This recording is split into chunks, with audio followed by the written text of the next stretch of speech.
الحمد لله رب العالمين والصلاة والسلام على رسوله محمد وآله وأصحابه أجمعين أما بعد فأعوذ بالله من الشيطان الرجيم بسم الله الرحمن الرحيم قد أفلح المؤمنون الذين هم في صلاتهم خاشعون والذين هم عن اللغو معرضون والذين هم للزكاة فاعلون والذين هم لفروجهم حافظون إلا على أزواجهم أو ما ملكت أيمانهم فإنهم غير ملومين فمن ابتغى وراء ذلك فأولئك هم العادون والذين هم لأماناتهم وعهدهم راعون والذين هم على صلواتهم يحافظون أولئك هم الوارثون الذين يرثون الفردوس هم فيها خالدون۔ 18واں پارہ دو صورتوں پر مشتمل ہے، سورہ المؤمنون اور سورہ النور پر۔ سورہ المؤمنون مکی سورت ہے، یعنی ہجرت سے پہلے نازل ہوئی۔ اس سورت کا موضوع مکی صورتوں کی طرح توحید، رسالت، مسئلہ آخرت ہے۔ اللہ تبارک و تعالیٰ فرماتے ہیں اپنی قدرتوں اور صفات کا بیان کرتے ہوئے، وَهُوَ الَّذِي أَنشَأَ لَكُمُ السَّمْعَ وَالْأَبْصَارَ وَالْأَفْئِدَةَ قَلِيلًا مَا تَشْكُرُونَ۔ اللہ وہ ذات ہے جس نے تمہارے لیے سننے کی طاقت پیدا کی، دیکھنے کی طاقت پیدا کی، کانوں اور آنکھوں کو بنایا، والافئدہ اور دل بنایا، قلیلا ما تشکرون، تھوڑا تم شکر کرتے ہو، اللہ کی نعمتوں کا شکر نہیں کرتے۔ وَهُوَ الَّذِي ذَرَاكُمْ فِي الْأَرْضِ وَإِلَيْهِ تُحْشَرُونَ، وہی ذات ہے جس نے تم کو پھیلا دیا زمین میں، پھر اسی کی طرف تم کٹھے کیے جاؤ گے۔ وَهُوَ الَّذِي يُحْيِي وَيُمِيتُ، اور وہی ذات ہے جو زندہ کرتا ہے اور مارتا ہے۔ وَلَهُ اخْتِلَافُ اللَّيْلِ وَالنَّهَارِ، اور اسی کے لیے رات دن کا اختلاف، رات دن کا آنا جانا لے جانا، رات چھوٹی دن بڑا، دن چھوٹا رات بڑی، رات کو دن میں داخل کرنا، دن کو رات میں، اجالے سے تاریکی سے اجالا، یہ سب کام اللہ تعالیٰ کا۔ افلا تعقلون، کیا تم عقل نہیں کرتے؟ جس نے یہ سارا کچھ کیا ہے اسی کو پکارو، اسی کے آگے جھکو۔ لیکن لوگ اللہ تعالیٰ پر ایمان لانے کی بجائے کیا کہتے ہیں؟ بل قالوا مثل ما قال الاولون، کہتے ہیں جیسا کہ پہلے لوگوں نے کہا۔ قالوا اذا متنا وكنا ترابا، جب ہم مر جائیں گے، مٹی ہو جائیں گے، وعظاما، ہڈیاں ہو جائیں گے، أئنا لمبعوثون، کیا ہم دوبارہ اٹھائے جائیں گے؟ یعنی کہ نہیں۔ لقد وعدنا نحن وآباؤنا هذا من قبل، وعدہ کیے گئے ہم اور ہمارے باپ دادا بھی پہلے، ان هذا الا اساطیر الاولین، یہ تو کہانیاں ہیں پہلے لوگوں کی، مر کے دوبارہ نہیں اٹھنا۔ اللہ نے پھر اپنے دلائل پیش کیے۔ قل لمن الارض ومن فیہا ان کنتم تعلمون، کہہ دیجئے کس کے لیے زمین اور جو کچھ زمین میں اگر تم جانتے ہو، ان قریب کہیں گے اللہ کے لیے۔ قل افلا تذکرون، کہہ دیجئے کیا تم نصیحت حاصل نہیں کرتے؟ کہہ دیجئے من رب السماوات السبع، کون ہے رب 7 آسمانوں کا، ورب العرش العظیم، اور عرش عظیم کا رب کون ہے؟ سیقولون للہ، کہیں گے یہ اللہ کا ہے۔ قل افلا تتقون، کہہ دیجئے کیا تم ڈرتے نہیں ہو اللہ تعالیٰ سے؟ قل من بیدہ ملکوت کل شیء، کہہ دیجئے کس کے ہاتھ میں ہے بادشاہی ہر چیز کی؟ وہ یجیر، وہ پناہ دیتا ہے، جس کو وہ پناہ دے دے اس کو پکڑ کے سزا کوئی نہیں دے سکتا۔ ولا یجار علیہ، اور اس کے خلاف پناہ نہیں دی جا سکتی۔ کیا مطلب؟ جس کو اللہ پکڑ لے اور کوئی پناہ دے کہ اس کو کوئی ہاتھ نہیں لگا سکتا، نہیں۔ اللہ تعالیٰ جس کو چاہے پکڑ لے، لیکن اللہ کا پکڑا ہوا کوئی بچا نہیں سکتا. ان کو تم تعلمون اگر تم جانتے ہو. سیقولون للہ کہیں گے یہ تو سارے کام اللہ کرتا ہے. قل فانا تسحرون کہہ دیجئے پھر کہاں تم جادو کیے جا رہے ہو. بل اتیناہم بالحق بلکہ ہم ان کے پاس حق لے کر آئے ہیں. وانہم لکاذبون البتہ وہ جھوٹ بولنے والے ہیں. متخذ اللہ من ولد اللہ نے اولاد نہیں بنائی. وما کان معہ من الہ اللہ کے علاوہ کوئی اور معبود نہیں. اذا لذهب كل الہ بما خلق اگر کوئی اور معبود ہوتا ہر معبود اپنی اپنی مخلوق لے کے علیحدہ کر لیتا اور یہ جھگڑا ہوتا تنازع ہوتا. ولا بعضهم على بعض اور بعض معبود بعض پر چڑھائی کرتے. چونکہ یہ چیز نہیں ہے اس لیے اللہ کے علاوہ کوئی اور معبود نہیں ہے. سبحان اللہ اللہ پاک ہے تمام ان باتوں سے جو یہ اللہ کی طرف منسوب کرتے ہیں. عالم الغیب والشہادہ جاننے والا ہے غیب کو جو ہم سے غیب ہے. والشہادہ اور جو ظاہر ہے ہمارے سامنے ہے. اللہ کے لحاظ سے کوئی چیز غیب نہیں. ہمارے لحاظ سے جو غیب ہے اللہ اس کو جانتے ہیں اور جو ظاہر ہے اس کو بھی. فتعالی عما یشرکون پس اللہ بلند ہے اس سے جو وہ شرک کر رہے ہیں اللہ کے ساتھ. اللہ تعالیٰ کے متعلق ایمان لانے والی تین باتیں.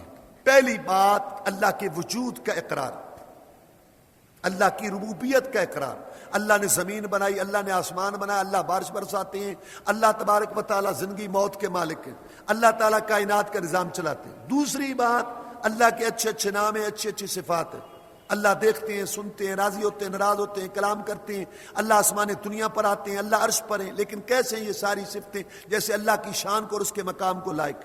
اور تیسری بات اصل ہے کہ جب اللہ ہے, کھلاتا پلاتا ہے, خالق مالک ہے, رازق ہے, بارش برساتا ہے, سب کچھ اس کا ہے, ذرے ذرے پتے پتے پر اس کا قبضہ کنٹرول ہے, وہ دیکھتا سنتا ہے اور کامل صفات کا مالک ہے, عرش کے اوپر وہ مستوی ہے. وہ اللہ ہر قسم کی عبادت کے لائق ہے. کتابیں آئیں, نبی رسول آئے اس تیسری بات کے لیے کہ ہر قسم کی عبادت کے لائق بھی ایک اللہ ہے. جھگڑا اسی میں ہوا, جہاد کے تال اس لیے فرض ہوا, دنیا دو گروہ میں تقسیم اس لیے ہوئے, خون مال حلال حرام اسی تیسری بات کے لیے. چونکہ پہلی بات سب قومیں جانتی تھی, اقرار کرتی تھی, اس لیے اللہ نے توحید ربوبیت کو دلیل بنایا. جیسا کہ آپ نے سنا کہ ان سے پوچھ زمین کس کی ہے, ان سے پوچھ آسمان سات کس نے بنائے, ان سے پوچھ عرش عظیم کو کس نے پیدا کیا, ان سے پوچھ کس کے ہاتھ میں بادشاہی ہے, ان سے پوچھ کون پناہ دیتا ہے. یہ ساری باتیں کہیں گے اللہ. جب یہ اللہ کرتا ہے تو پھر تم کہاں بہکائے جا رہے ہو, پھر عبادت بھی اسی کی کرو. اس کو اللہ نے توحید ربوبیت کو پہلی بات جو ہے اس کو اللہ نے بطور دلیل کے پیش کیا. اور پہلا پارہ یا ایھا الناس اعبدوا ربکم الذی خلقکم, اے لوگو عبادت کرو اپنے رب کی, الذی خلقکم جس نے تمہیں پیدا کیا, والذین من قبلکم اور تم سے پہلے لوگوں کو پیدا کیا, لعلکم تتقون تاکہ تم جہنم کی آگ سے بچ جاؤ, الذی جعل لکم الارض فراشا جس نے زمین کو فرش بنا دیا تمہارے لیے, والسماء بناء اور آسمان کو چھت بنا دیا تمہارے لیے, وانزل من السماء ماء اور اوپر سے پانی اتارا تمہارے لیے, فاخرج به من الثمرات رزقا لکم اور اس سے پھل نکالے تمہارے لیے رزق کے طور پر. فلا تجعلوا للہ اندادا پس نہ بناؤ اس اللہ کے لیے جس نے یہ سب کچھ کیا کوئی شریک امیتی. وانتم تعلمون اور تم جانتے ہو کہ جو ایسے کام کرتا ہے اس کا کوئی شریک نہیں. اللہ تعالیٰ نے توحید ربوبیت کو, خالق ہونے کو, مالک ہونے کو, رازق ہونے کو, رزق دینے کو, بارش برسانے کو اور یہ ساری نعمتیں دینے کو دلیل بنایا اپنے معبود ہونے کا کہ معبود بھی میں. اسی میں جھگڑا ہوا, لوگوں نے اس بات کو نہیں مانا. یہ مانا اللہ خالق ہے, یہ مانا اللہ رازق ہے, یہ مانا اللہ نے زمین اسمان بنایا, یہ مانا اللہ بارش دیتے ہیں, یہ مانا اللہ زندگی موت کے مالک ہے, یہ مانا اللہ پناہ دیتے. لیکن ہر قسم کی عبادت, سورنا, پکارنا, نظر و نیاز, ذبح کرنا, رکوع سجود, خشوع خضوع, گریہ زاری, منت سماجت صرف ایک اللہ کے لیے, اس کو قوموں نے تسلیم نہیں کیا. اسی پہ جھگڑا ہوا نبیوں اور قوموں کا. افسوس ہے آج کلمہ شریف پڑھنے والوں پر, وہ بھی اللہ کو خالق مالک رازق مان کے, زندگی موت کا مالک مان کے بڑے پھولے پھرتے ہیں, خوش ہے کہ ہم مومن ہیں. اگر اس کے ساتھ مومن ہوتا تو پھر ابو جہل بھی مومن ہوتا, ابو لہب مانتا تھا, فرعون بھی مانتا تھا اور شیطان بھی مانتا. شیطان کو اللہ نے کہا چل نکل یہاں سے. تو کیا کہا اس نے, رب انظرنی, میرے رب مجھے مہلت دے. اس کا مطلب یہ ہے کہ وہ رب کو مانتا تھا. اس سے تو ایمان نہیں ہوتا. اگر اس سے ایمان ہوتا تو پھر شیطان مومن ہوتا. رب انظرنی الی یوم یبعثون، میرے رب مجھے مہلت دے اس دن تک جب کہ دوبارہ اٹھائے جائیں گے۔ اس کا مقصد یہ تھا قیامت کی سختی اکھاڑ بچھاڑ میرے اوپر قائم نہ ہو، اور جب دوبارہ اٹھیں گے اس وقت تک مہلت دے۔ اللہ نے دعا قبول کی اور اللہ نے کہا انک من المنذرین، تو مہلت دیے گئے میں سے، لیکن الی یوم الوقت المعلوم، قیامت تک تیرے اوپر یہ قیامت کی سختی اکھاڑ بچھاڑ جو ہے یہ وارد ہوگا، قائم ہوگا، تو اس سے نہیں بچ سکتا۔ اللہ تعالیٰ نے اس کی دعا قبول کی لیکن پوری نہیں۔ بہرحال شیطان اللہ تعالیٰ کو رب مانتا تھا، ربوبیت کا قائل تھا، اس کے وجود کا قائل تھا، اس کو خالق مالک رازق مانتا تھا۔ آگے اس نے اس کا حکم نہیں مانا، اور حکم عبادت کی قسم ہے۔ جھگڑا اس میں ہوا کہ عبادت کو لوگوں نے اللہ تعالیٰ کے لیے خاص نہیں کی۔ فرعون، اللہ تعالیٰ نے فرمایا وَاسْتَيْقَنَتْهَا أَنفُسُهُمْ ظُلْمًا وَعُلُوًّا، ان فرعونیوں نے انکار کیا ان نشانیوں کا جو موسیٰ علیہ السلام لے کر آئے ان کے پاس اللہ کی طرف سے، اور ان کے دل تسلیم کر چکے تھے، دل مان چکے تھے۔ لَقَدْ عَلِمْتَ مَا أَنزَلَ هَٰؤُلَاءِ إِلَّا رَبُّ السَّمَاوَاتِ وَالْأَرْضِ بَصَائِرَ وَإِنِّي لَأَظُنُّكَ يَا فِرْعَوْنُ مَثْبُورًا۔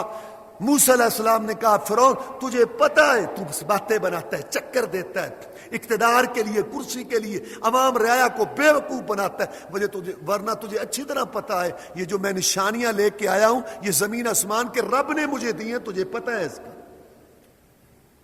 اور باقی مکہ والے وہ یہ ایتیں بھی آپ نے سنی، اور بھی ایتیں موجود ہیں قرآن میں کہ وہ ان چیزوں کو مانتے تھے، اس لیے اللہ نے ان کو دلیل بنا۔ دیکھو آپ ایک آدمی سے بات کرنا چاہتے ہیں، ایک چیز منوانا چاہتے ہیں، وہ نہیں مان رہا، مثلا وہ آدمی جو ہے دن کا ٹائم ہے، سورج کا منکر ہے کہ سورج نہیں ہے، آپ اس کو کہتے ہیں یہ زمین آپ کو گرم لگ رہی ہے، ہاں لگ رہی ہے، تو پھر اس کا مطلب یہ ہے کہ یہ سورج کی کرنیں تو پڑ رہی ہیں اس پر، اور کیا سورج کی تپش ہی تو پڑ رہی ہے اس پر۔ میرا مطلب اگر آپ کسی سے بات کرنا چاہتے ہیں پہلے وہ بات آپ کریں گے جس کو وہ مانتا ہے۔ اللہ نے قرآن مجید کے اندر سب سے پہلی بات مخالفین، نبی اور رسولوں کے مخالفین کے ساتھ وہ کی جس کو وہ مانتے تھے۔ اللہ خالق ہے، ہاں ہے، رازق ہے، ہاں ہے، زمین آسمان بنانے والا ہے، ہاں ہے، بارش برساتا ہے، ہاں برساتا ہے، زندگی موت کا مالک ہے، تو پھر عبادت بھی اسی کی کرو۔ یہ ہے سارا۔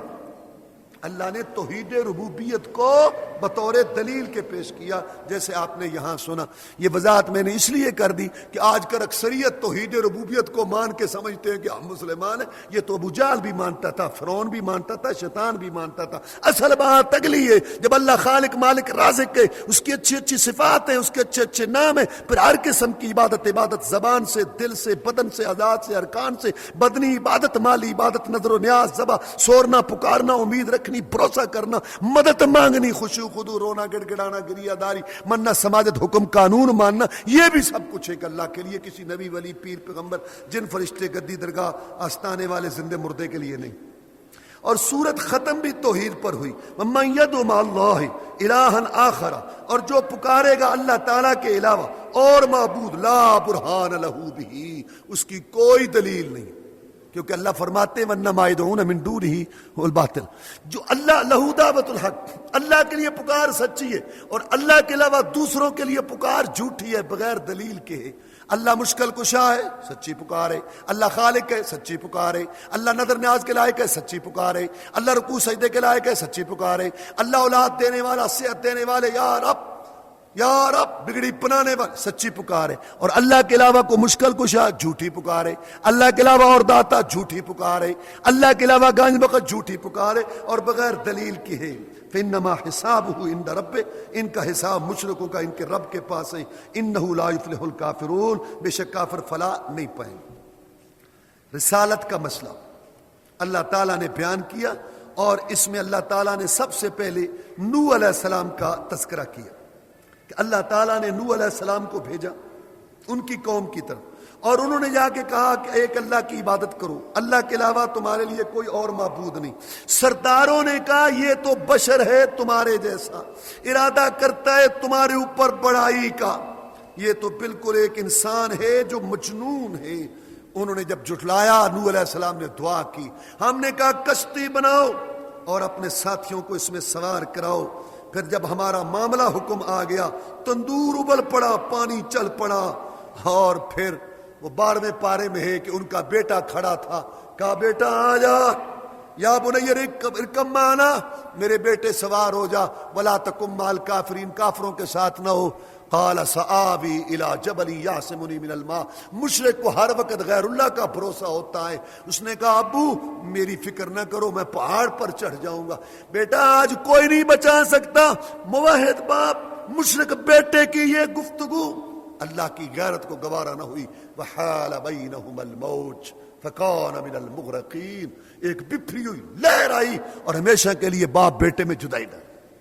یا اللہ میرا بیٹا، ان ابنی من علی، میرے آل میں سے میرا بیٹا، اور تیرا وعدہ سچا ہے، میں نوح لیس من اہلک، یہ تیری اہل میں سے نہیں ہے، اور اندھا سوال نہ کرنا، نبوت رسالت کے دفتر سے نام کاٹ کے جہل میں لکھ دو۔ کتنا بڑا واقعہ واللہ، یہ نوح علیہ السلام کے بیٹے والا واقعہ، ابراہیم علیہ السلام کے باپ والا واقعہ، محمد رسول اللہ کے چچے والا واقعہ، اگر لوگ سمجھ لیں صحیح نا، یہ سارا شرک، مزار پرستی، قبر پرستی ختم ہو جائے۔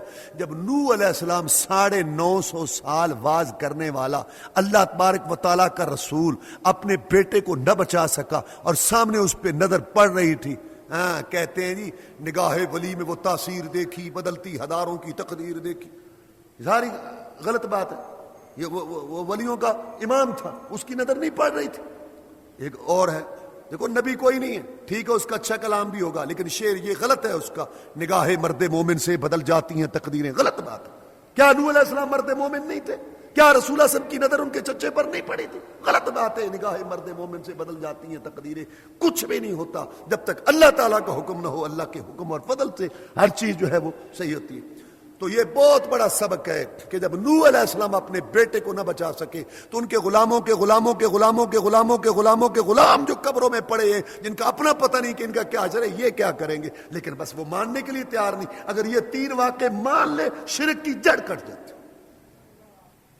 اس کے بعد اللہ تبارک و تعالیٰ نے دوسرے ایک پیغمبر کا ذکر کیا، غالباً ہود علیہ السلام ہے، نام نہیں لیا لیکن وہی ہے ان کے بعد ہوا۔ تو انہوں نے بھی یہی اعتراض کیا ان کی قوم نے کہ یہ بشر ہے، انسان ہے، ہم اس کو نہیں مانتے۔ اس کے بعد اللہ تبارک و تعالیٰ نے دوسرے پیغمبروں کا ذکر کیا، موسیٰ علیہ السلام کا، ہارون کا ذکر کیا، ان کو بھی یہی کہا ان کی قوم نے، فقالوا نؤمن لبشرین مثلنا، کہ ہم ایمان لائے ان 2 انسانوں پر جو ہمارے جیسے ہیں، یعنی بشر کو انہوں نے کہا کہ نہیں۔ اس کے بعد اللہ نے فرمایا وجعلنا ابن مریم وامہ آیۃ وآویناہما الی ربوۃ ذات قرار ومعین، ہم نے ابن مریم اور اس کی ماں یعنی عیسیٰ علیہ السلام ان کو نشانی بنایا، یعنی عیسیٰ علیہ السلام کو بغیر باپ کے پیدا کیا، اور ماں بیٹے کو ہم نے جگہ دی ربوہ، اونچی جگہ، ربوہ کہتے ہیں اونچی جگہ پر، ذات قرار ٹھہرنے والی جگہ، ومعین اور جاری پانی والی۔ مرزائیوں نے سازش کے طور پر اپنے شہر کا نام ربوہ رکھا تاکہ نسلیں ختم ہو جائیں گی، 100 سال 150 200 سال بعد آگے ہماری نسلیں لوگوں کو کہیں گے او قرآن میں ربوہ آیا، ہمارا غلام احمد وہی مسیح ہے، وہ ربوہ، یہ سازش کے طور پر ربے کا نام ہے، اس لیے وہ تبدیل ہو گیا، اب اس کا نام چناب نگر ہے۔ بہرحال غلام احمد قادیانی کا دعویٰ کبھی کچھ ہے کبھی کچھ ہے، زیادہ کہتے ہیں مسیح موعود ہے، یعنی آنے والا مسیح، حالانکہ آنے والا عیسیٰ علیہ السلام جو ہے اس کی نشانیاں حدیث میں 21 کے قریب آئی ہیں، ان میں سے ایک بھی پوری غلام احمد میں نہیں ہوتی۔ اس کا نام جو ہے عیسیٰ علیہ السلام، اس کا نام عیسیٰ، اس کا نام غلام احمد، اس کی ماں کا نام مریم، اس کی ماں کا نام چراغ بی بی، وہ نازل ہوگا، یہ پیدا ہوا، وہ آئے گا، خنزیر کو قتل کرے گا، صلیب توڑے گا، عیسائیت ختم ہوگی، یہ عیسائیت کی گود میں اس نے پرورش پائی، عیسائیت نے اس کی سرپرستی کی، اس وقت مال عام ہو جائے گا، یہ اپنے مریدوں پہ ٹیکس لگا لگا کے کھاتا رہا، یعنی ساری باتیں اس میں وہ پوری نہیں ہیں۔ اس کے بعد اللہ تبارک و تعالیٰ نے رسولوں کو کہا حلال کھاؤ، حلال، سبحان اللہ، جب رسولوں کو اللہ نے کہا حلال کھاؤ تو دوسرے لوگوں کے لیے تو بدرجہ اولا یہ حکم ہے حلال کھاؤ۔ اور پھر اللہ تعالیٰ نے ذکر کیا کہ جن لوگوں نے نبیوں رسولوں کو نہیں مانا وہ منکر ہوئے اور انہوں نے انکار کیا اللہ تبارک و تعالیٰ کے نبیوں رسولوں پر ایمان نہیں لائے. اللہ فرماتے ہیں وَإِنَّكَ لَتَدْعُوهُمْ إِلَىٰ صِرَاطٍ مُسْتَقِيمٍ, آپ بلاتے ہیں ان کو سیدھی راہ کی طرف. وَإِنَّ الَّذِينَ لَا يُؤْمِنُونَ بِالْآخِرَةِ, جو بے ایمان ہیں, عَنِ الصِّرَاطِ لَنَاكِبُونَ, وہ جو آخرت کو نہیں مانتے وہ سیدھی راہ سے ہٹنے والے ہیں. وَلَوْ رَحِمْنَاهُمْ وَكَشَفْنَا مَا بِهِم مِّن ضُرٍّ لَلَجُّوا فِي طُغْيَانِهِمْ يَعْمَهُونَ, اگر ان کی تکلیفیں ہم دور کر دیں پھر یہ سرکشیوں میں لگے رہے. وَلَقَدْ أَخَذْنَاهُم بِالْعَذَابِ, ہم نے ان کو پکڑا تھا عذاب کے ساتھ, کاٹ ڈالا تھا مکہ والوں پر. فَمَا اسْتَكَانُوا لِرَبِّهِمْ, نہ جھکے اپنے رب کے لیے. وَمَا يَتَضَرَّعُونَ, نہ گڑ گڑائے. اللہ تعالیٰ نے ان کے اوپر کات مسلط کیا مکہ والوں پر, حتیٰ کہ ہڈیاں پیس پیس کے کھانے لگے, مردار کھانے لگے. پہلے تو اکڑے رہے, پھر آئے رسول اللہ صلی اللہ علیہ وسلم کے پاس کہ اللہ سے دعا کر ہم سے یہ مصیبت دور. اور اللہ نے یہاں یہ بھی ذکر کیا جو مومن بندے ہیں اللہ تعالیٰ پر ایمان لانے والے, ان کی کیا صفات ہیں. اسی وجہ سے سورت کا نام بھی المؤمنون ہے, کیونکہ اس میں اللہ تعالیٰ نے اپنے بندوں کی صفات کا تذکرہ کیا. اللہ فرماتے ہیں قد افلح المؤمنون, تحقیق کامیاب ہو گئے مومن. امریکہ کا صدر ہو, روس کا صدر ہو, چین کا وزیر اعظم ہو, دکانوں کی مارکیٹ کا مالک ہو, گاڑیوں کا بیڑا رکھتا ہو, برادری کا جتھا بیٹوں کی فوج رکھتا ہو, سونے چاندی کے ڈھیر رکھتا ہو, سرمایہ کے ریل پیل, بہترین کرسی, عہدہ, منصب, کرو فار سائدات, سب نے کمے نکھٹو فیلے کامیاب مومن ہیں. الذین هم فی صلاتہم خاشعون, جو اپنی نمازوں میں عاجزی کرتے ہیں, اللہ کے سامنے جھکتے ہیں. والذین هم عن اللغو معرضون, جو لغو سے اعراض کرتے ہیں. شرک لغو ہے, فسق و فجور لغو ہے, گانا لغو ہے, فلم ڈرامے لغو ہے, گندے رسالے لغو ہے, بیہودہ مجلسیں لغو ہیں, جوئے کی محفلیں لغو ہیں, سودی کاروبار لغو ہے, یہ سب لغو ہے, لغو سے اعراض کرتے ہیں. والذین هم للزکاۃ فاعلون, اور جو زکوٰۃ ادا کرنے والے ہیں. والذین هم لفروجہم حافظون, جو اپنی شرمگاہوں کی حفاظت کرنے والے ہیں. الا علی ازواجہم, بس بیویاں حلال ہیں. او ما ملکت ایمانہم, یا جو لونڈیاں ہوا کرتی تھیں وہ حلال ہیں. فانہم غیر ملومین, ان پہ ان کو کوئی ملامت نہیں, بیوی لونڈی کے علاوہ. فمن ابتغى وراء ذلک, جو اور جگہ شہوت پوری کرے گا. فاولئک هم العادون, یہ لوگ حد سے بڑھنے والے ہیں. لہذا متے کا نکاح شیعہ حضرات کے نزدیک, متے کا نکاح کیا ہے؟ ٹائم فکس کرنا, 2 دن, 1 دن, 4 دن, نکاح میں ٹائم فکس کرنا. بلکہ اب تو انہوں نے کہہ دیا کہ چند گھنٹے فکس کرنا, یہ حرام ہے. ٹھیک ہے, شروع اسلام میں ضرورت کے تحت جائز ہوا تھا جنگوں میں, اب حرام.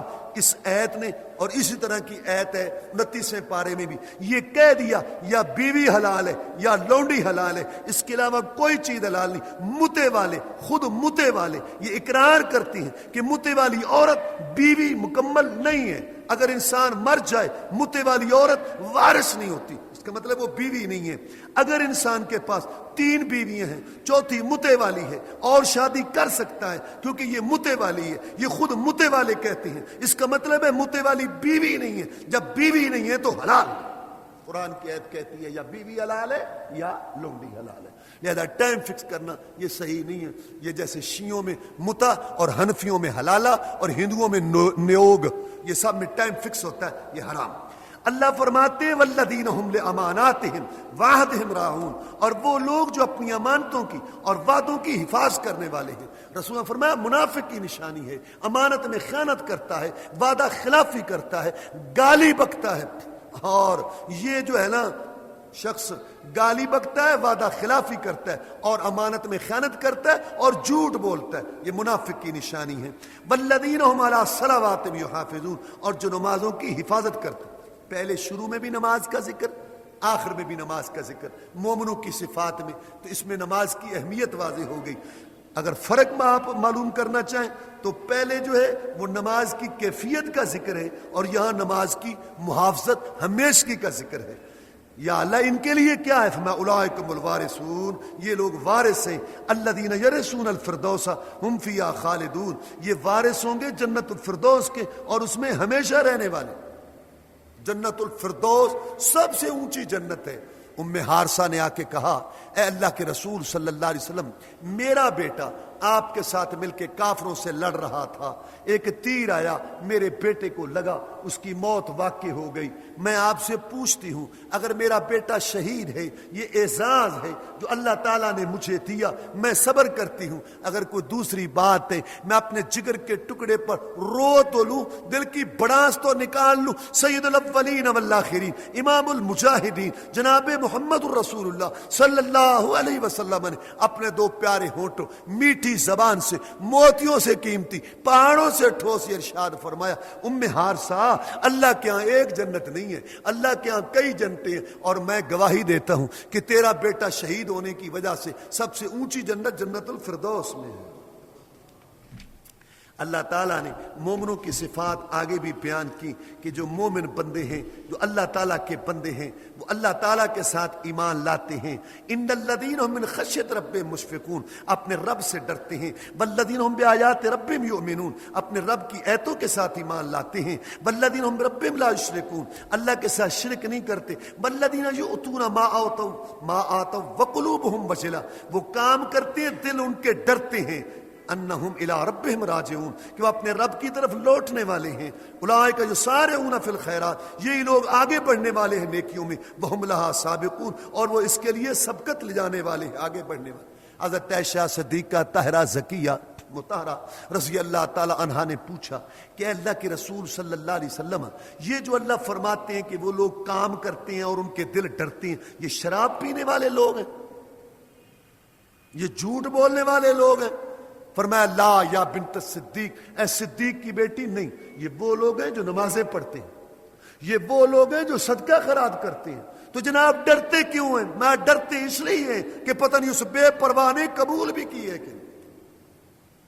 غرور پارسائی, عبادت کا گھمنڈ ذہن میں نہیں آنا چاہیے. آپ نماز پڑھیں, خشوع خضوع کے ساتھ پڑھیں, رکوع سجود پورا کریں, اطمینان سے پڑھیں, توجہ سے پڑھیں, اور سلام پھیر کے کہیں اللہ اکبر. اللہ تبارک و تعالیٰ سب سے بڑے ہیں, اللہ بہت بڑے ہیں. کیا مطلب ہے؟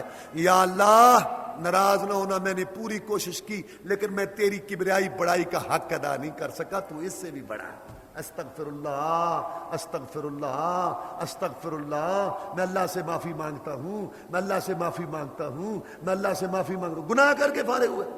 کیوں؟ یا اللہ اگر آپ کی جناب میں گستاخی ہو گئی ہو, خیال ادھر ادھر چلا گیا ہو, دھیان ادھر ادھر چلا گیا ہو, میں معافی مانگتا ہوں. کرتے بھی رہو, ڈرتے بھی رہو, کرتے بھی رہو, ڈرتے بھی رہو. کانوا قلیلا من اللیل ما یہجعون, رات کو تھوڑا سوتے ہیں. وبالاسحار هم یستغفرون, سحری کے وقت اللہ سے معافیاں مانگتے ہیں. رات کو گناہ کیے نہیں, پتہ نہیں اس بے پرواہ نے قبول بھی کی ہے کہ.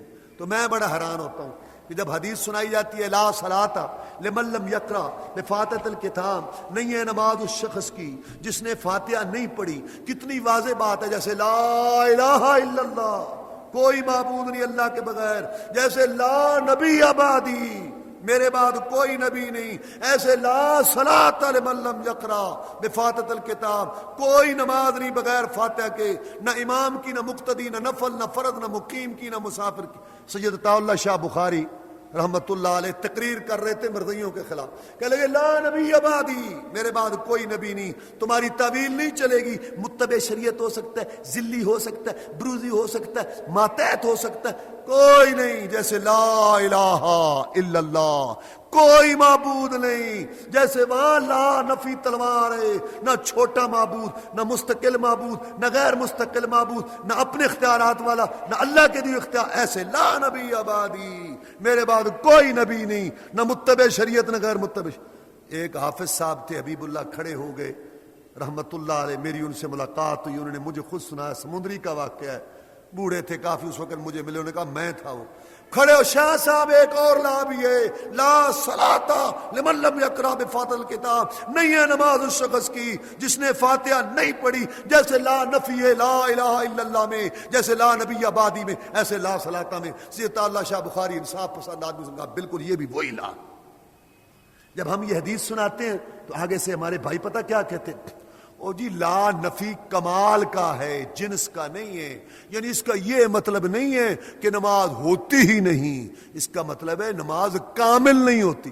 میرے بھائی آپ نے ایت ابھی سنی ہے، بلکہ اور ایتیں بھی سنی ہیں کہ کامل مکمل عبادت کر کے بھی گارنٹی نہیں ہے کہ قبول ہوئی ہے کہ نہیں۔ اگر پہلے سے انسان نماز پڑھے، کئی لوگ ہم سے یہی پوچھتے رہتے ہیں اور جی رفع دین کے بغیر نماز ہو جاتی ہے کہ نہیں؟ پتہ کیا مقصد ہے؟ فاتحہ تو اندر پڑھ لی، رفع دین کرے نا ایسے انسان نمایاں ہوتا ہے۔ پھر لوگ دیکھتے ہیں برادری مارکیٹ میں بازار میں سر وہ چوری کرنے والا چوری کر رہا ہے، لوگ اس کو دیکھتے ہیں، وہ نہیں باز آتا، جھوٹ والا باز نہیں آتا، تو رسول کی سنت پر عمل کر کے شرماتا ہے۔ خیر بہرحال گنجائش سے تلاش کرتے ہیں تھوڑی سی گنجائش، مقصد کیا؟ وہ جی نا تو سنو، نماز مکمل پڑھی جائے رسول کے طریقے پر، اللہ کی قسم پھر بھی گارنٹی نہیں کہ قبول ہوئی ہے کہ نہیں۔ اگر پہلے سے اس میں سے کچھ کم کر کے نماز پڑھی جائے تو بڑی جلدی قبول ہوگی۔ آگے مسئلہ آخرت، فَإِذَا نُفِخَ فِي الصُّورِ، جب سور میں پھونکا جائے گا۔ سور ایک سینگ کی شکل کا ہے، اس طرح فیل نے اس میں ایسے منہ لگا رکھا ہے اور کان اللہ کی طرف لگا رکھا ہے، جو ہی اللہ حکم دے گا اس نے پھونک دینا ہے، ہر چیز تہس نہس ہو جائے گی۔ پھر دوبارہ سور پھونکا، پھر اٹھیں گے، پھر کوئی رشتہ داریاں نہیں ہوں گی ان میں، کوئی ایک دوسرے کے کام نہیں آئے گا۔ فمن ثقلت موازینہ فاولئک المفلحون، اور جس کے وہاں ترازو بھارے ہو گئے وہ کامیاب ہوں گے۔ من خفت موازینہ، اور جن کے ترازو نیکیوں والے ہلکے ہو گئے، فاولئک الذین خسروا انفسهم فی جہنم خالدون، یہی خسارے والے جہنم میں ہمیشہ رہیں گے۔ تلفح وجوہہم النار، ان کے چہروں کو آگ جھلسے گی۔ وہم فیہا کالحون، اور اس میں وہ تیوڑی ڈالے ہوئے ہوں گے، یعنی ان کا نچلا ہونٹ ناف تک اور اوپر والا ہونٹ پیشانی تک، اور اس طرح ان کی بہت بری شکل، جیسے آپ نے دیکھی یہ سری بکرے کی جب تندور پر اس کو جلاتے ہیں تو کس طرح ایسی بگڑی شکل ہو جائے گی ان کی۔ الم تکن آیاتی تتلی علیکم فکنتم بہا تکذبون، اللہ فرمائیں گے کیا تمہارے پاس میری ایتیں نہیں آئی تھی اور تم نے ان کو جھٹلایا تھا؟ قالوا ربنا غلبت علینا شقوتنا، کہیں گے رب ہم پر ہماری بدبختی غالب آ گئی، وکنا قوما ضالین، اور ہم گمراہ لوگ تھے۔ ربنا اخرجنا منہا، یا اللہ ہمیں جہنم سے ایک دفعہ نکال، فإن عدنا فإنا ظالمون، اگر ہم اس میں لوٹیں گے تو ہم ظالم۔ قال اخسؤوا فیہا، اللہ فرمائیں گے دفع ہو جاؤ، ولا تکلمون، میرے ساتھ کلام نہ کرو۔ اور اب بندہ کہتا ہے یا اللہ، وہ کہتا ہے میرے بندے، آسمان دنیا پر اللہ کے پکارتا ہے، کوئی سوال کرنے والا ہے، کوئی اولاد لینے والا ہے، کوئی صحت لینے والا، لیکن اس دن جہنمی پکاریں گے اور اللہ فرمائیں گے دفع ہو جاؤ، میرے ساتھ کلام نہ کرو۔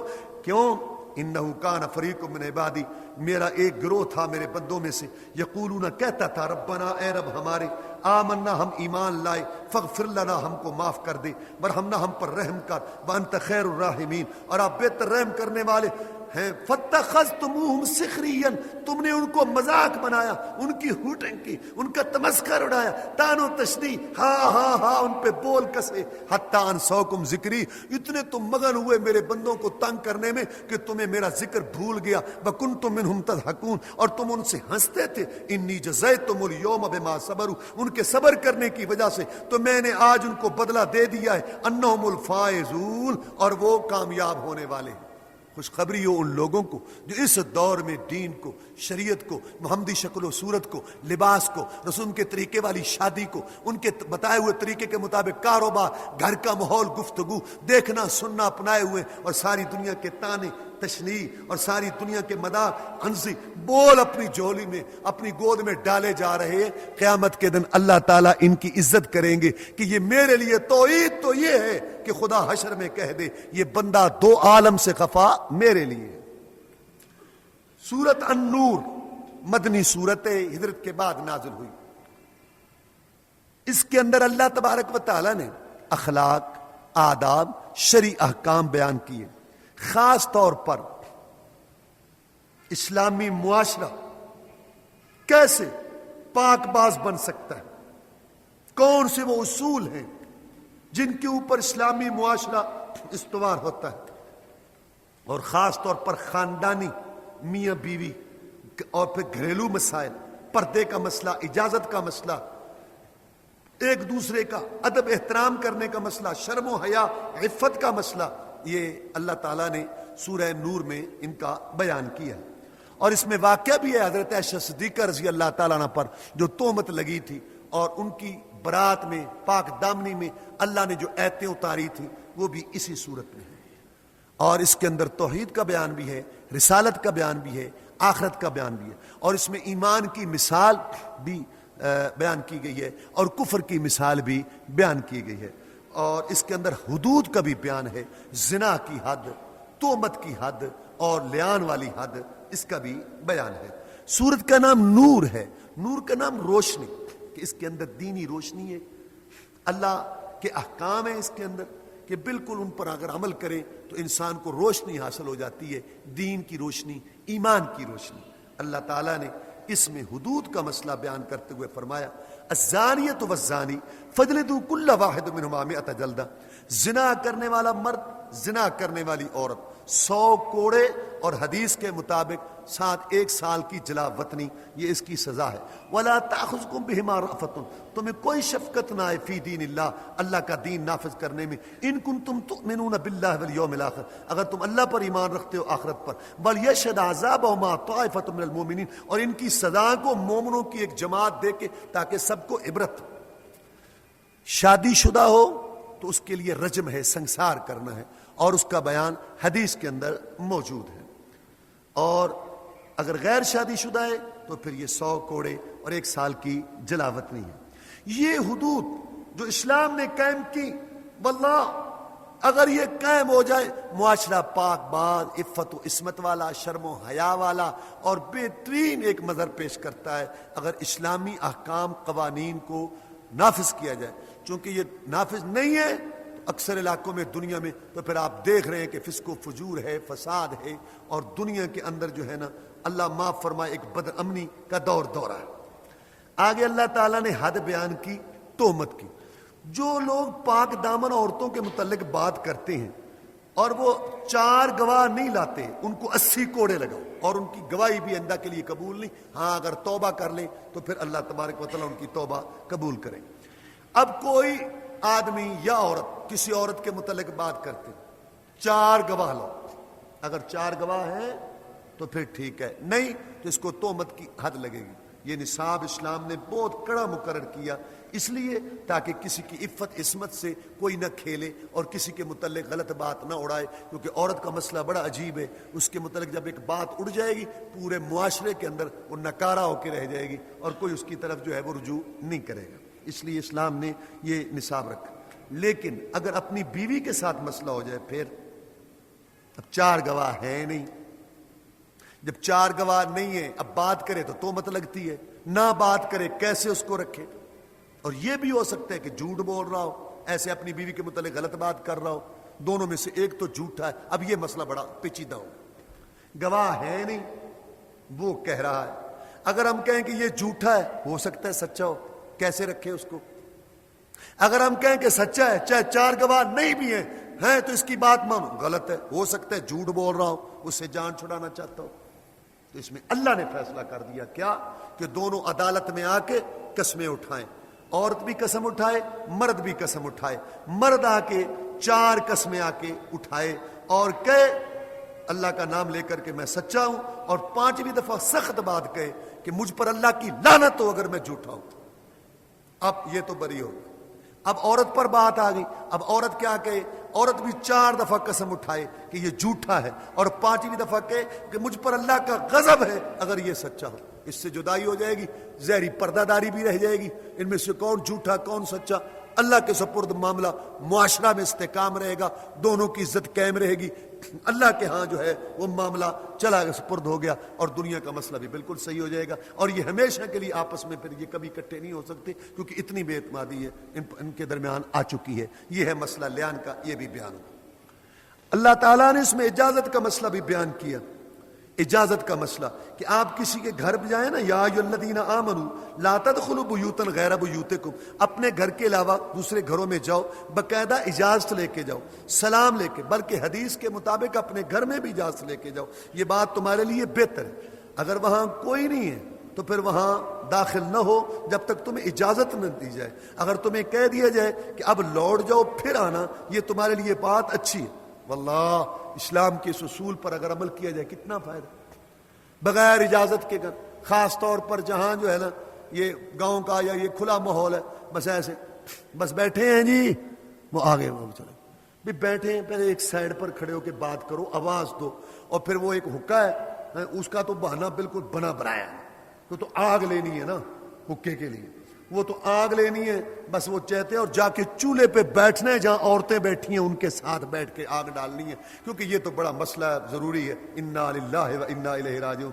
یہ بالکل اس کی وجہ سے پھر خرابیاں پیدا ہوتی ہیں، اس لیے اسلام نے یہ اصول مقرر کر دیا بغیر اجازت کے کسی کے گھر نہ جاؤ، بلکہ جھانکو نہیں۔ رسول اللہ صلی اللہ علیہ وسلم نکلے، ایک آدمی دیکھ رہا تھا، میں اگر مجھے پتا ہوتا نا کہ تو دروازے سے دیکھ رہا ہے، میں تیری آنکھ میں یہ ان کے آپ کے پاس لوہے کا کنگا تھا، میں مار کے نا تیری آنکھ پھوڑ دیتا۔ اس آنکھ کی 50 اونٹ قیمت ہے اگر کوئی کسی کی نجائز ضائع کر دے، کیونکہ انسان کی قیمت پورے جسم کی دیت جو ہے وہ 100 اونٹ ہے، اور 2 آنکھوں کی پوری دیت ہے، 2 ہاتھوں کی پوری دیت ہے، 2 ٹانگوں کی پوری دیت ہے، تو ایک آنکھ کی کتنی دیت ہے؟ 50 اونٹ۔ حیا والی شرم والی آنکھ، اس کی قیمت 50 اونٹ۔ اور اونٹ آپ لگا لیں 30-35 ہزار کا تو اچھا اونٹ آتا ہے، لگا، لیکن یہ بے حیا بے شرم آنکھ کسی کو جھانک رہی ہو، دیکھ رہی ہو گھر میں، رسول اللہ صلی اللہ علیہ وسلم نے فرمایا تم اس کی آنکھ پھوڑ دو۔ اسلامی شرعی حکومت قانون میں اس آنکھ کی کوئی قیمت نہیں، بے حیا بے شرم آنکھ، 50 اونٹ والی آنکھ، قیمت والی آنکھ،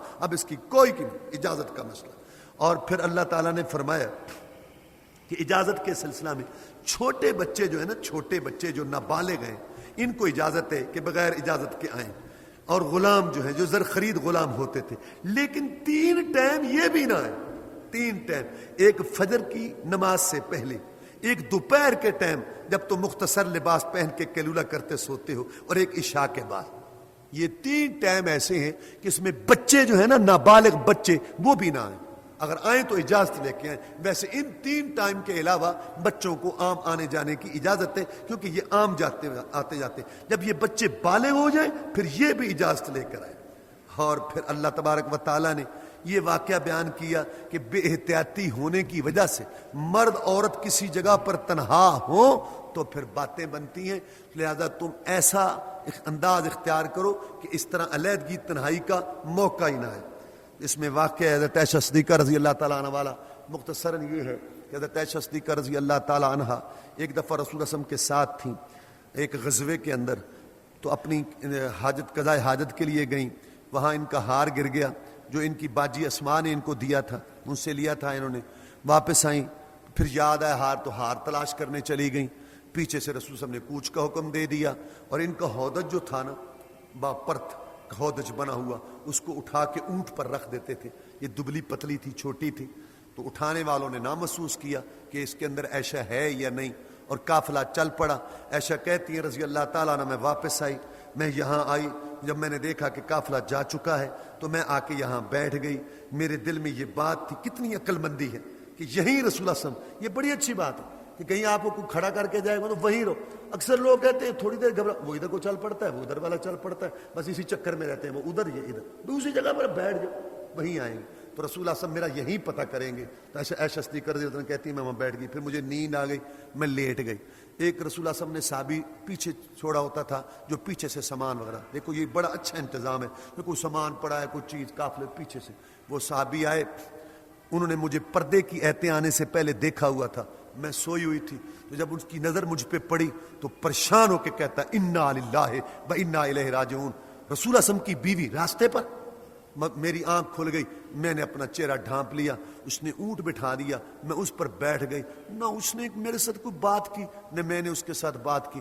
تھوڑا سفر تھا، ہم چل کے دوپہر کے ٹائم تقریباً قافلے میں آ گئے۔ عبداللہ بن ابی منافق اور دوسرے اس کے ساتھی بیٹھے تھے، انہوں نے جو دور سے دیکھا بس انہوں نے پھر باتیں کی اور پھر باتیں بن گئیں اور پھر پھیل گئیں مدینہ کے گھر گھر میں۔ عائشہ کہتی ہیں مجھے کوئی پتہ نہیں کہ مدینہ میں کیا باتیں ہو رہی ہیں، بہت باتیں ہو رہی۔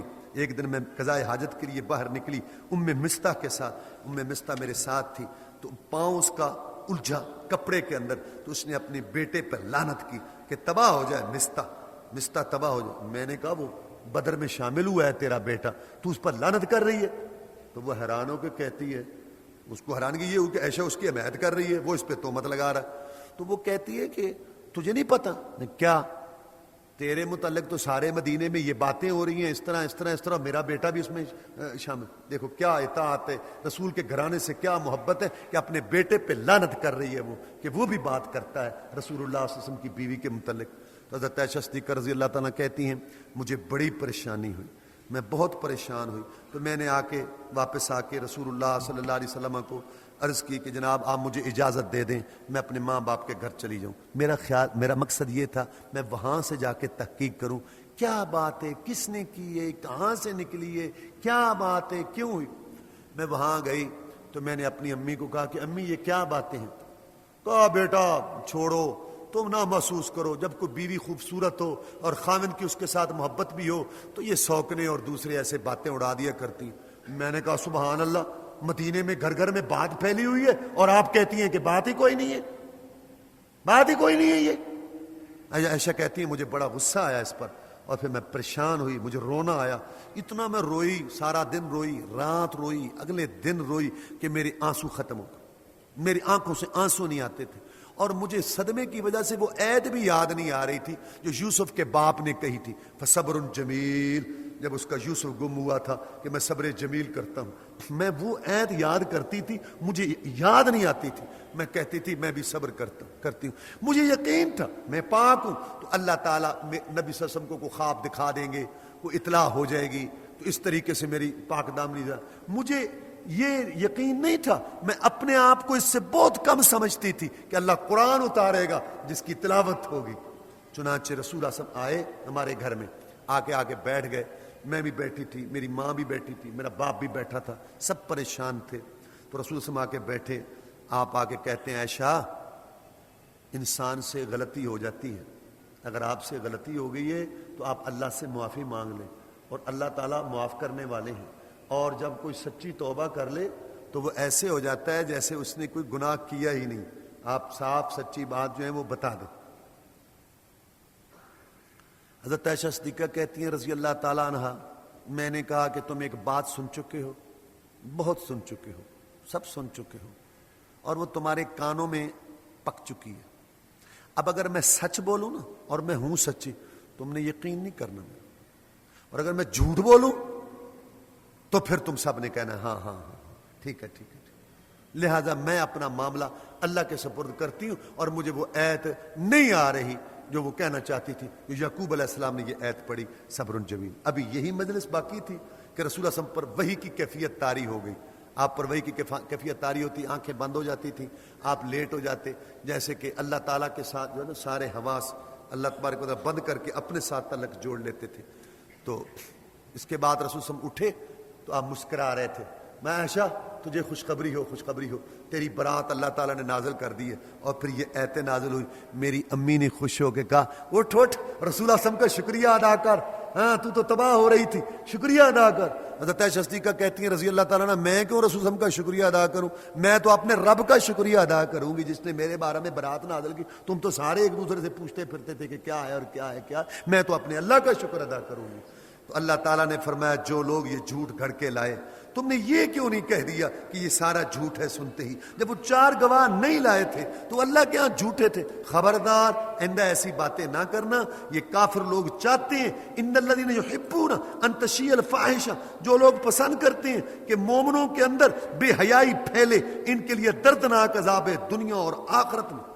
جو چاہتے ہیں بے حیائی پھیلے، جیسے آج کل کہ عورتوں کے لباس تنگ ہوں، مختصر ہوں، عورتوں کے اعضاء ننگے ہوں، عورت کو ننگا کرو، کھڑا کرو، حکمران بھی، عوام بھی، مارکیٹوں والے بھی، کمپنیوں والے بھی، کاروبار والے بھی، بورڈوں والے بھی، یہ سب اللہ تعالیٰ کی لعنت کے مستحق ہے اور دنیا آخرت کے عذاب کے مستحق ہے۔ ملعون چند ٹکوں کی خاطر، مردار دنیا کتے کی خاطر یہ عورت کو ننگا کر کے اور اس کو بالکل بے حیا اور فسق و فجور کو بے حیائی اور فسق و فجور کو عام کر رہے ہیں۔ اللہ فرماتے ہیں جو لوگ بے حیائی دیکھنا چاہتے ہیں مسلمان معاشرے میں، یہ اللہ کے غیظ و غضب کو دعوت دے رہے ہیں۔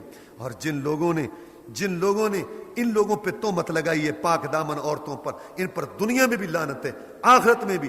دوسرے لوگ مجرم ہوں گے، ان کے خلاف ان کے ہاتھ پاؤں گواہی دیں گے، لیکن عائشہ کے مجرم، پاک دامن عورتوں پر تہمت لگانے والے مجرم، یوم تشہد علیہم السنتہم وایدیہم وارجلہم، ان کے خلاف ہاتھ پاؤں کے علاوہ ان کی زبانیں بھی گواہی دیں۔ الخبیثات للخبیثین والخبیثون للخبیثات، خبیث عورتیں خبیث مردوں کے لیے، خبیث مرد خبیث عورتوں کے لیے، والطیبات للطیبین والطیبون للطیبات، پاکیزہ عورتیں پاکیزہ مردوں کے لیے، پاکیزہ مرد پاکیزہ عورتوں کے لیے۔ جب محمد پاک تو محمد کا بستر بھی پاک صلی اللہ علیہ وسلم، جب محمد پاک ہے تو محمد کی بیوی بھی پاک ہے صلی اللہ علیہ وسلم۔ اللہ نے یہ آیتیں اتاری اور تنبیہ کی مسلمانوں کو کہ تم نے اس بات کو فوراً کیوں نہیں کہہ دیا کہ یہ غلط ہے۔ حضرت ابوبکر صدیق کو غصہ آیا رضی اللہ تعالیٰ عنہ، اپنے بھانجے پہ خرچ کرتے تھے کہ اس نے میری بیٹی کے متعلق بات کی ہے، اب میں اس پہ خرچ نہیں کروں گا۔ اللہ نے کہا وَلَا يَأْتَلِ، نہ قسم اٹھائیں، اولو الفضل منکم، تم میں سے فضیلت والے، وسعت اور مال والے، ان یؤتوا اولي القربى، کہ وہ اپنے قریبوں پر خرچ کرنے سے قسم نہ اٹھائیں، ان کو دیں مسکینوں کو مہاجروں کو، وَلْيَعْفُوا وَلْيَصْفَحُوا، معاف کر دیں۔ الا تحبون، کیا تم پسند نہیں کرتے کہ یغفر اللہ لکم، اللہ تمہیں معاف کر دے؟ تو ابوبکر صدیق رضی اللہ تعالیٰ نے کہا ہاں میں پسند کرتا ہوں، میرا اللہ مجھے معاف کر دے، اور خرچہ جاری کر دیا۔ اس میں ابوبکر کی فضیلت واضح ہوتی ہے کہ اللہ نے کہا نہ قسم اٹھائیں فضیلت والے تم میں سے، اللہ نے ابوبکر کو فضیلت والا کہا رضی اللہ تعالی عنہ۔ ایک عیسائی پادری مسلمان کو کہنے لگا کہ یار وہ عائشہ پر تہمت لگی تھی، وہ جو تمہاری عائشہ تھی نا اس پر تہمت لگی تھی، اور تمہاری عائشہ پر پتہ نہیں بعد میں اس کی برات ثابت، کیونکہ قرآن کو تو وہ نہیں مانتے نا، پتہ نہیں بعد میں اس کی برات ثابت ہوئی یا نہ ہوئی، لیکن اس پر تہمت تو لگی تھی۔ تو پھر بات تو جواب تو دینا پڑتا ہے۔ تو عالم نے جواب دیا ہاں دو عورتوں پر تہمت لگی تھی، ایک مریم پر اور ایک عائشہ پر۔ ایک کا خامن موجود تھا اور اس کے پاس بچہ بھی نہیں تھا، اور ایک کا خامن بھی موجود نہیں تھا اور بچہ بھی لے آئی تھی، پتہ نہیں تہمت کس کی مضبوط ہے۔ تو پھر وہ چپ ہو گیا، لاجواب۔ ہم تو مریم کو بھی پاک سمجھتے ہیں کہ مریم بھی پاک ہے، قرآن نے اس کی پاکیزگی بیان کی ہے، پاک دامنی بیان کی ہے۔ اللہ تبارک و تعالیٰ نے پھر پردے کا مسئلہ بیان کیا، اور پہلے آنکھوں کا، وَقُلْ لِلْمُؤْمِنِينَ يَغُضُّوا مِنْ أَبْصَارِهِمْ وَيَحْفَظُوا فُرُوجَهُمْ، مومنوں کو کہہ دو کہ اپنی آنکھیں نیچی رکھا کریں اور اپنی شرمگاہوں کی حفاظت کریں۔ آپ میں علی جی پہلی نظر تیرے لیے حلال ہے، پہلی نظر اچانک پڑی بس اس کو پھیر لے، دوبارہ دیکھنا قصدن دیکھنا یہ آنکھ کا زنا ہے۔ وَقُلْ لِلْمُؤْمِنَاتِ يَغْضُضْنَ مِنْ أَبْصَارِهِنَّ وَيَحْفَظْنَ فُرُوجَهُنَّ، نبی مومن عورتوں کو بھی کہہ دے کہ یہ اپنی آنکھوں کو پست رکھے۔ یہ بھی ایک بڑا مسئلہ ہے کہ جی مرد تو نہ دیکھیں، عورتیں جس کو مرضی دیکھیں، کیوں بھائی؟ یہ ایک بڑا مسئلہ ہے۔ وہ لڑکے کی شادی ہونی ہوتی ہے، ہونی ایک سے ہوتی ہے، اور 50 جو اکٹھی ہوتی ہیں اس کو دیکھنے کے لیے، غلط ہے۔ اچھا جی، وَلَا يُبْدِينَ زِينَتَهُنَّ إِلَّا مَا ظَهَرَ مِنْهَا، عورتیں اپنی زینت چھپا کے رکھیں، ہاں ظاہری لباس جو نظر آ رہا ہے، اور اپنی اوڑھنی اپنے سینوں پر اور گریبانوں پر مار کے رکھیں، یعنی پوری طرح لپٹ کے باہر نکلیں۔ ہاں محرم ان کے کون ہیں؟ خامن اس کے سامنے ظاہر ہو سکتی ہیں، باپ، خامدوں کے باپ، اپنے بیٹے، خامدوں کے بیٹے یعنی اور بیوی سے، بھائی، بھتیجے، بھانجے، عورتیں، یا جو زر خرید غلام ہوتے تھے، یا جن کو عورتوں والی باتوں مردوں والی باتوں کا پتہ ہی نہیں ہے، بالکل سخت بوڑھے قسم کے، بس جن کو روٹی بس کھانا پینا چاہیے بس، ایسے قسم کے غلام طرح، یا وہ بچے چھوٹے جن کو ابھی تک پتہ نہیں ہے۔ اور عورتیں جب چلیں تو پاؤں مار مار کے مٹک مٹک کے نہ چلیں کہ لوگوں کو پتہ چلے، اور ادھر سے چوڑیوں کا چھنکار، ادھر سے پاؤں کا، اور ادھر سے خوشبو۔ میں جو عورت خوشبو لگا کے باہر نکلتی ہے، فرمایا واپس آ کے غسل کرے، پاک ہونے والا یہ زانیہ ہے، بدکار ہے۔ رسول اللہ صلی اللہ علیہ وسلم نے فرمایا جو عورت بال بنا کے مٹک مٹک کے باہر چلتی ہے، دوسروں کو مائل کرتی ہے اپنی طرف، فرمایا ایسے چلتی ہے، یہ میں قوم اب نہیں دیکھ رہا، یہ آئے گی میری امت میں سے، یہ جنت کی خوشبو بھی نہیں پائیں گی، اور جنت کی خوشبو کی مسافت 500 سال سے آتی ہے۔ آگے اللہ تبارک و تعالی نے اپنی توحید اور قدرتوں کا بیان کیا، فرمایا کیا آپ نے دیکھا نہیں ہے کہ اللہ کے لیے تسبیح بیان کرتے ہیں جو آسمان میں ہیں، جو زمین میں ہیں، اور پرندے قطار باندھ کر اوپر، اور ہر ایک اپنی نماز اور تسبیح کو جانتا ہے، اور اللہ کے لیے بادشاہی زمین و آسمان کی، کہ آپ نے دیکھا نہیں اللہ بادلوں کو اٹھاتا ہے، پھر ان کو جوڑتا ہے، پھر ان کو تہ بتے بنا کے پھر اس میں سے بارش نکالتا ہے، پہاڑوں سے ٹھنڈک آتی ہے اور کسی کو پہنچاتا ہے، پھر قریب ہے کہ ان کی چمک آنکھوں کو لے جائے، اللہ رات دن کو لاتے لے جاتے ہیں۔ اس میں عبرت ہے عقل مندوں کے لیے۔ اللہ نے ہر چوپایا پیدا کیا پانی سے، کچھ چوپائے چلتے ہیں پیٹ کے بعد رینگتے ہیں جیسے سانپ کیڑے وغیرہ، اور کچھ چلتے ہیں 2 پاؤں پر جیسے انسان اور پرندے، اور کچھ پر چلتے ہیں 4 پاؤں پر۔ اللہ پیدا کرتے ہیں جو چاہتے ہیں، بے شک اللہ ہر چیز پر قدرت رکھنے والے ہیں۔ اللہ تعالیٰ نے یہ آیتیں اتاری، ان کو مانو۔ اور اللہ تعالیٰ نے مسئلہ رسالت بیان کیا کہ میرا پیغمبر ہے صلی اللہ علیہ وسلم، اس کی بات مانو۔ اللہ فرماتے ہیں جب ان کو بلایا جاتا ہے اللہ اور اس کے رسول کی طرف تاکہ وہ فیصلہ کرے، تو ایک فریق ان میں سے اعراض کرتا ہے وَإِن لَّهُمُ الْحَقُّ يَأْتُوا إِلَيْهِ مُذْعِنِينَ، اگر ان کو یقین ہو نا کہ قرآن حدیث میں ہمیں حق ملے گا، اللہ رسول سے ہمیں حق ملے گا، تو پھر آ جاتے ہیں۔ کیا ان کے دلوں میں بیماری ہے؟ یہ شک کرتے ہیں یا ڈرتے ہیں کہ اللہ ان پر ظلم کرے گا؟ بلکہ یہ لوگ ظالم آج کل بھی قرآن حدیث کے مطابق فیصلہ کروانا چاہیے، لیکن افسوس ملک مسلمانوں کا، عدالت مسلمانوں کی، جج مسلمان ہے، مدعی مسلمان ہے، مدعا مسلمان ہے، وکیل مسلمان ہے، لیکن فیصلہ غیر اللہ کے قانون پر ہے۔ انا للہ و انا الیہ راجعون۔ چلو عدالت والی بات چھوڑو، تم آپس میں فیصلے قرآن حدیث کے مطابق اپنے علماء اور اپنے بزرگوں سے نہیں کروا سکتے؟ لیکن بس ہمارے دلوں میں چور ہے۔ اگر ہمیں پتہ ہو نا جھگڑے تنازع میں کہ شریعت کے لحاظ سے ہمیں حق ملتا ہے، اب بادشاہ ہم کوئی شریعت سے بھاگنے والے نہیں ہیں، لاؤ اس کو بلاؤ، ہم موجود ہیں آؤ۔ اور جب کہیں سے پتہ چل جائے نا کہ شریعت لحاظ سے مجھے حق نہیں مل رہا، بولو جی دیکھو ملک میں رہتے ہیں تو یہاں کا عدالتی نظام ہے، دیکھو یہ عدالت حکومت بھی تو کچھ چیز ہے ادھر۔ میں اگر ان کو حق ہو ان کے تو پھر کہتے ہیں بڑی توجہ سے، ماتحتی کرتے ہیں، اور نہیں۔ لیکن مومن کیا کرتے ہیں؟ انما کان قول المؤمنین اذا دعوا الی اللہ ورسولہ یحکم بینہم۔ مومنوں کی ایک ہی بات ہوتی ہے جب ان کو اللہ اور اس کے رسول کی طرف لٹایا جائے تاکہ وہ فیصلہ کرے ان کے درمیان، کیا کہتے ہیں؟ یقولوا سمعنا واطعنا، وہ کہتے ہیں ہم نے سن لی اور مان لی۔ یہی لوگ کامیاب ہیں۔ اللہ فرماتے ہیں جن کے کان میں فتوی رسول، ارشاد رسول، حکم رسول، قرآن کی ایت حدیث ان کے کانوں میں آئے اور وہ اپنے رسم و رواج، باپ دادا کی بات، علاقے کی غلطی، تنازع، جھگڑا چھوڑ کے قرآن حدیث کو مان لیں، یہ لوگ کامیاب ہیں، باقی سارے فیل ہیں اور سارے ناکام۔ یہ مسئلہ رسالت اللہ نے بیان کیا۔ پھر اللہ تعالیٰ نے ایمان کی مثال اور کفر کی مثال دی۔ ایمان کی مثال اللہ تعالیٰ نے کیا دی؟ فرمایا ایمان کی مثال ایسے ہے، اللہ تبارک و تعالیٰ فرماتے ہیں کہ جو اللہ تبارک و تعالیٰ نے ایمان کی مثال دی کہ جیسے ایک جالا ہو، جالے میں چراغ ہو، چراغ شیشے کے اندر ہو، اور شیشہ جیسے کہ چمکتا ہوا ستارہ ہے، اور اس کے اندر جو ہے نا تیل ہے زیتون کا، برکت والا درخت ہے۔ کیسا درخت؟ جو ایسے باغ میں تھا، نہ تو مشرق کی طرف کہ اس کو دھوپ زیادہ لگی ہو، نہ مغرب کی طرف کہ دھوپ کم لگی ہو، بہت بہترین جو ہے نا تیل والا درخت، اور وہ اس کے اندر ہو اس دیے میں، اور دیا جو ہے وہ اس شیشے میں ہو اور شیشہ جالے میں ہو۔ اتنا صاف شفاف منظر ہے، لگتا ہے کہ فوراً روشن ہو جائے، اگرچہ اس کو آگ نہ بھی لگے۔ نور علی نور، یہ روشنی اوپر روشنی کے، یہ ہے ایمان کی مثال جو اللہ تعالیٰ نے دی۔ یہ اللہ کے گھروں میں اللہ تعالیٰ کا نام لیا جائے اور یہ مسجدوں کے اندر صبح و شام تسبیحاں بیان کی جائے۔ رجال اللہ تلہیہم، مرد ہیں، اللہ نے ہم تاجروں کو مرد کہا، مرد ہیں، نہیں تجارت مشغول کرتی، نہیں کاروبار ان کو مشغول کرتا اللہ کے ذکر سے، نماز کے قائم کرنے سے، زکوٰۃ کے ادا کرنے سے۔ یہ اللہ تعالیٰ کا وقت آ جاتا ہے پیشی کا تو یہ نماز پڑھتے ہیں، اللہ کو یاد کرتے ہیں، کاروبار، خرید و فروخت، گاہ اور یہ دنیا کی جو ہے ترقی، یہ رکاوٹ ان کے لیے نہیں بنتی۔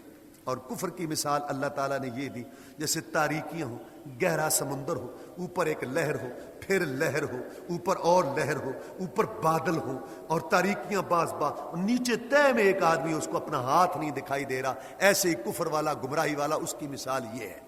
ایک آدمی نے جو غیر مسلم تھا، جب قرآن کا ترجمہ پڑھا اور یہ ایت پڑھی تو اس نے کہا یہ جو جس پر یہ ایت نازل ہوئی ہے محمد صلی اللہ علیہ وسلم، یہ اس نے سمندر کا سفر کیا ہے؟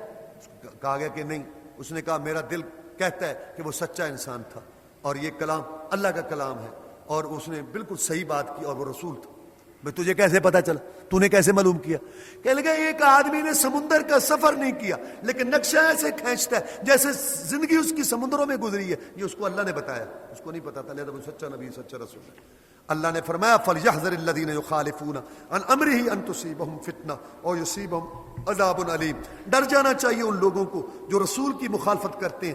آخرت کا عذاب تو آئے گا, یہ دنیا میں نہ ان کو رگڑا لگ جائے, دنیا میں نہ ان کو رگڑا لگ جائے. چنانچہ اود کی جنگ کا واقعہ ہمارے سامنے ایک مثال ہے کہ رسول صلی اللہ علیہ وسلم نے 50 آدمی کھڑے کیے تھے ایک ٹیلے پر کہ تم نے اس ٹیلے کو نہیں چھوڑنا, اور انہوں نے ٹیلا چھوڑ دیا تھا. آپ نے پڑھی ہوئی ہے جنگ, پھر نتیجہ کیا نکلا؟ 70 صحابہ شہید ہو گئے, 70 زخمی ہو گئے. خود رسول اللہ صلی اللہ علیہ وسلم جو ان کو جان سے پیارے تھے ان کا چہرہ زخمی ہو گیا, کلیوں جیسے دانت شہید ہو گئے, اور جو ہے ان کی زلفیں جو تھی وہ خون میں تر ہو گئی, ریشم جیسی زلفیں. یہ ساری مصیبت تکلیف آئی ٹیلا چھوڑنے کی وجہ سے. اللہ نے یہ تنبیہ کی کہ مخالفت نہ کرو. اللہ نے 2-4 ایتیں اتار کر تنبیہ نہیں کی. 70 صحابہ شہید کرا کے, 70 زخمی کرا کے, رسول کو زخمی کرا کے, ایک ایک گھر میں 3-3 شہیدوں کی لائن لگا کے اللہ نے فتوی رسول, حدیث رسول, ارشاد رسول, حکم رسول, فرمان رسول کی اہمیت بیان کی. اور یہ رگڑا کن کو ملا؟ صحابہ کرام کو ملا رضوان اللہ علیہ مجمعین. جو ان کے امر میں خطا پائے گا وہ ظالم دیوانہ کدھر جائے گا؟ انہوں نے تو وہ ٹیلا چھوڑا میدان جہاد میں, اور یہ ان کا حشر ہوا. اور ہم صبح کی حدیثوں کی مخالفت, شام کی حدیثوں کی مخالفت, رات کی حدیثوں کی مخالفت, دن کی حدیثوں کی مخالفت, زبان کے متعلق حدیثوں کی مخالفت, آنکھ کے متعلق, کان کے متعلق حدیثوں کی مخالفت, عقائد عبادات کے متعلق حدیثوں کی مخالفت, کاروبار کے متعلق, شادی غمی کے متعلق, شکل و صورت کے متعلق, اپنے لباس کے متعلق, ہر چیز مخالفت. 20-30-40 سال سے 20 رمضان پہلے گزر گئے, 15 رمضان گزر گئے, 25 رمضان گزر گئے کسی کی زندگی میں, اور ایک یہ رمضان آدھا گزر گیا. جیسے تھے ویسے کے ویسے ہی ہیں. کیا ان کو اللہ تبارک و تعالیٰ کی طرف سے دنیا میں عذاب پریشانیاں نہ آئیں اور آخرت کا عذاب ان کے لیے نہ ہو؟ سن لو حدیث, ایسے بدبخت سن لیں جو اپنی اصلاح نہیں کرتے. رسول اللہ صلی اللہ علیہ وسلم ممبر پر چڑھے, آمین کہی. پوچھا گیا آپ نے آمین کیوں کہی؟ فرمایا فرشتوں کا سردار آیا تھا جبریل علیہ السلام, اس نے کہا اے محمد صلی اللہ علیہ وسلم, اللہ اس بندے کو تباہ کرے جس کی زندگی میں رمضان مبارک کا مہینہ آیا, وہ روٹھے رب کو منا کے, اپنے گناہ معاف کرا کے, اپنی اصلاح کر کے جنت نہ لے سکا, جنت میں سیٹ محفوظ نہ کرا سکا, اللہ اس کو تباہ کرے. میں نے کہا آمین. اس بدبخت کی بدبختی کا اندازہ لگاؤ جس کی صبح شام راتیں دن, شکل و صورت, لباس, کھانا پینا, اٹھنا, چال ڈال, کردار و گفتار, معیشت, سیاست, گھر کا ماحول, اس کا مخالفت رسول میں اس کا گزر رہا ہے. 15 رمضان گزر گئے, 20 رمضان گزر گئے, اور یہ رمضان گزر گیا, اس کی اصلاح نہیں ہوئی. اس بدبخت کی بدبختی کا اندازہ لگاؤ جس کے لیے فرشتوں کا سردار بد دعا کرے اور نبیوں کا سردار آمین کہے. اس کی بدبختی کا ذرا بدبختی کا اندازہ لگاؤ. اللہ تعالی ہمیں اپنی اصلاح کرنے کی توفیق دے. اللہ تبارک و تعالی اپنا رجوع کرنے کی توفیق دے. وآخر دعوانا الحمدللہ.